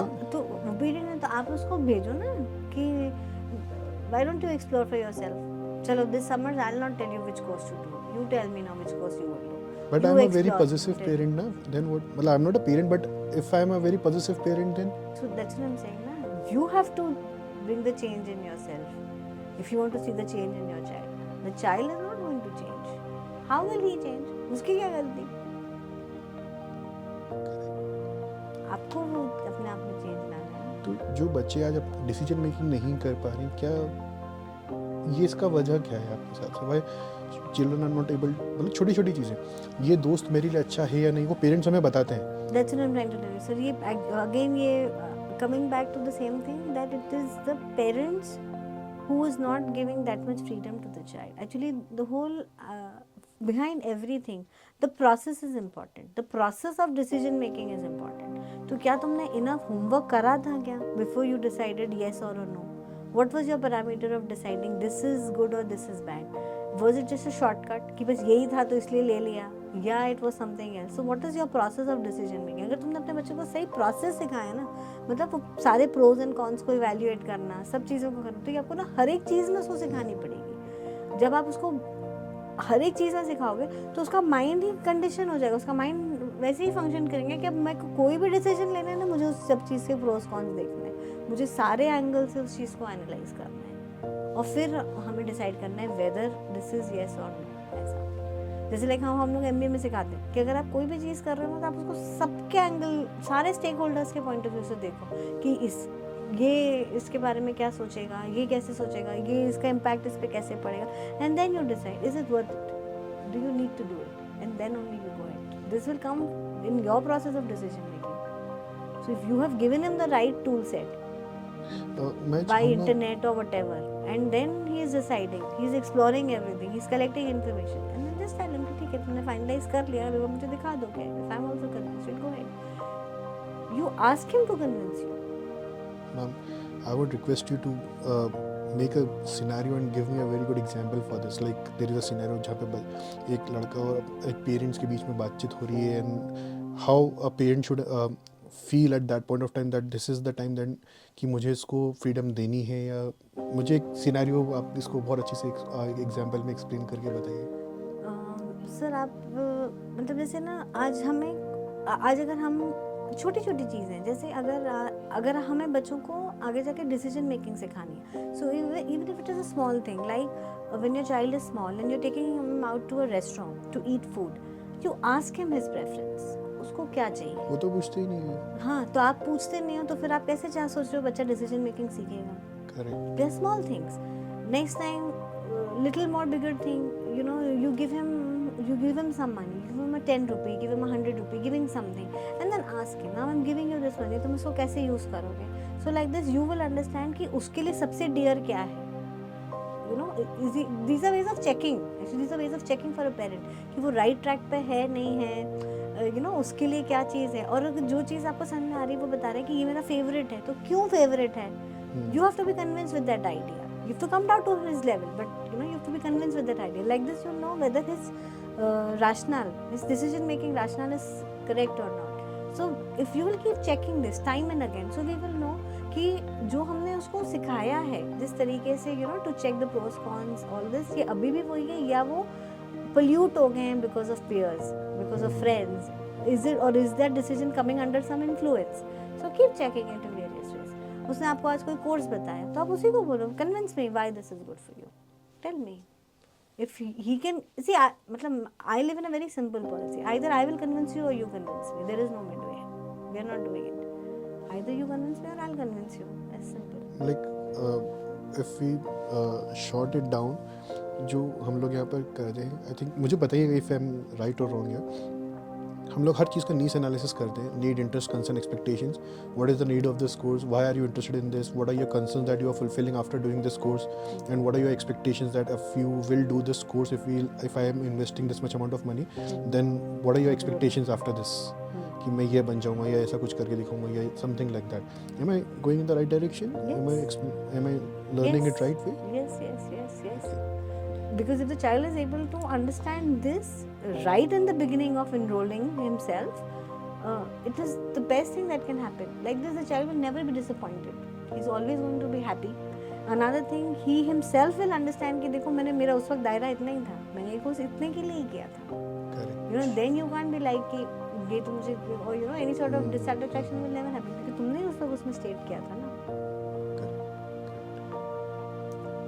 एक और मुझे बहुत इम्पोर्टेंट एक क्वेश्चन मुझे याद आया मैम, कि ऐसा कहा जाता, again this is not a backed research question, I have just heard it somewhere, कि जो इंडियन स्कूल्स होते हैं वो बच्चों को एक फैक्ट्री के अंदर इस तरह से प्रोड्यूस करते हैं कि they are very good for the jobs in India, but अगर एक बिज़नेस या एक स्टार्टअप रन करना है तो वो स्टूडेंट्स उस चीज़ को इतने अच्छे से वर्क नहीं कर सकते हैं, या उसके ऊपर उनको एकदम ब्लैंक रहते हैं उस चीज़ में.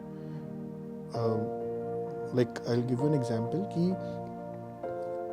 स्टूडेंट्स को इस तरह से ट्रेन किया जाता है कि that you have to be obedient, आपको समय पे काम ख़त्म करना है, होमवर्क समय पे करके लाना है, अगर नहीं होगा तो आपको डांट पड़ेगी, आपको समय पे सब चीज़ें करना सिखाई जाती है.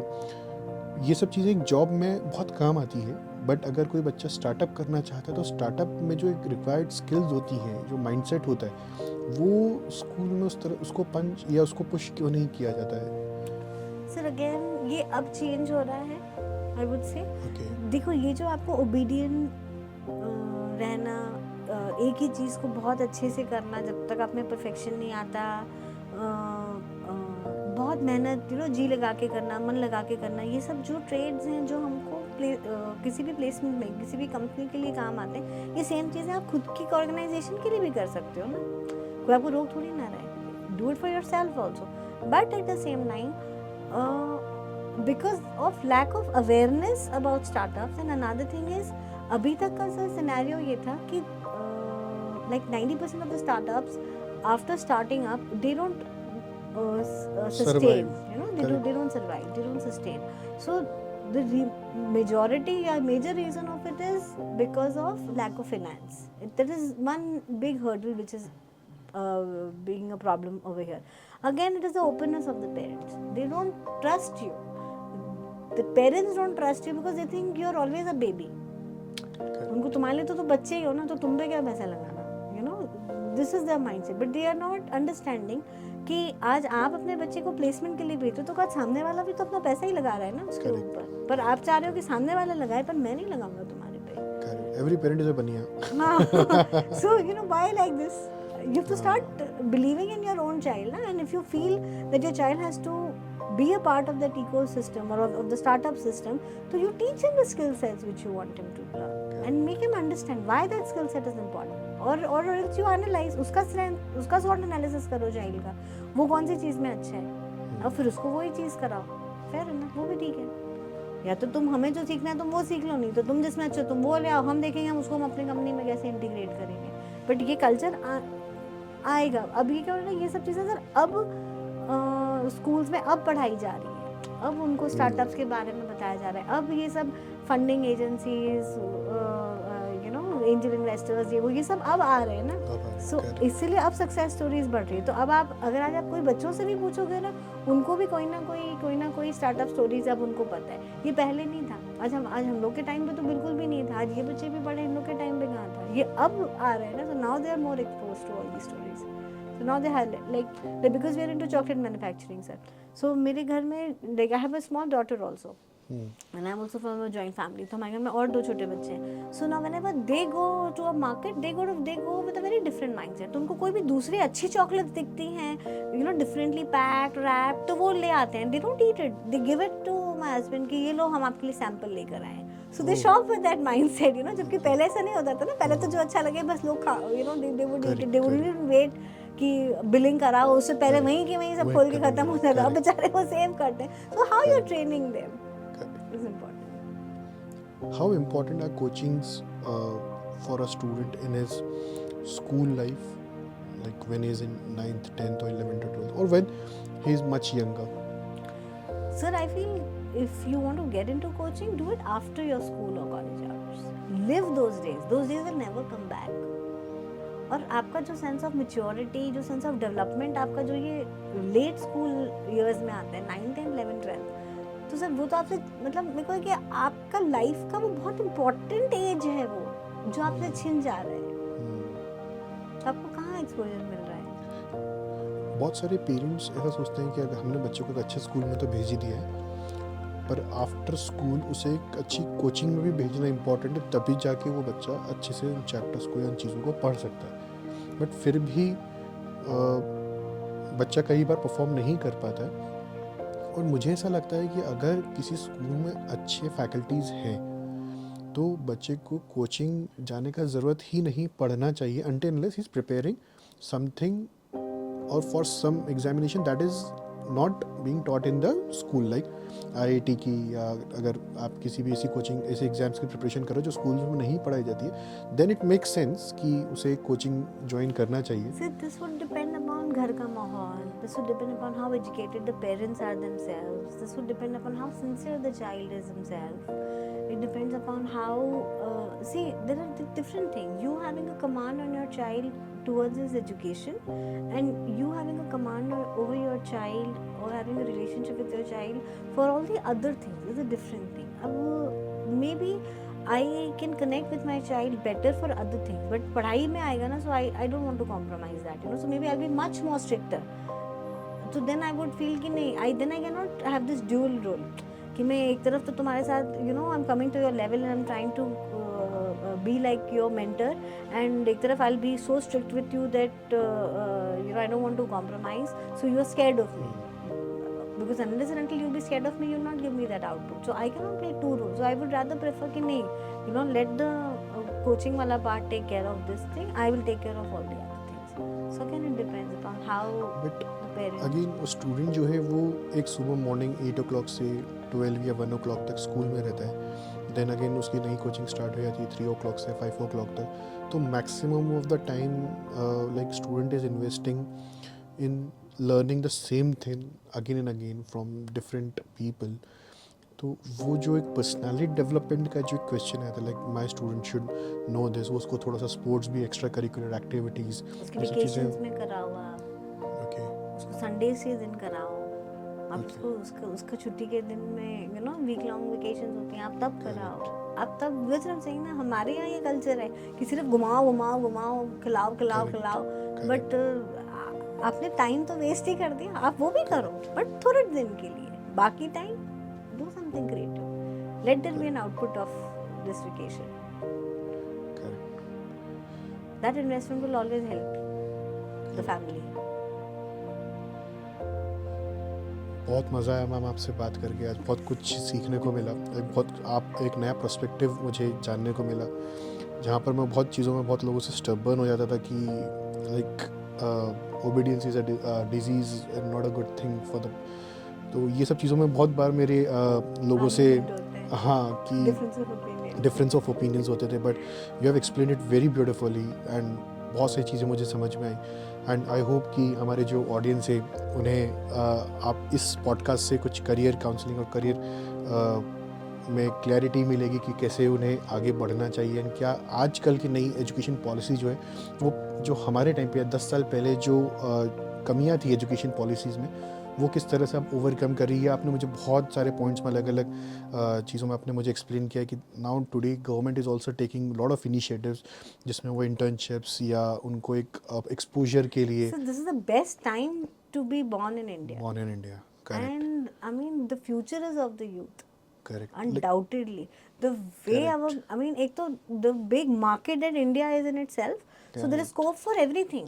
आप कुछ भी बनाओ, अगर आपको बेचना आता है, आप हिट ही है आपका product. You know, Correct. it's like that. Correct. And the Correct. way India has been looked upon now by the rest of the world. Correct. People are looking up to Indians. It's a golden age. This is the time to be in this country. Correct, तो correct, आपने correct, अगर correct. कोई भी एक चीज सीख ली और explore कर दिया, the future is yours. Thank you so much, ma'am. Thank you for the podcast today. Thank you so much Thank for you, having everyone. invited me.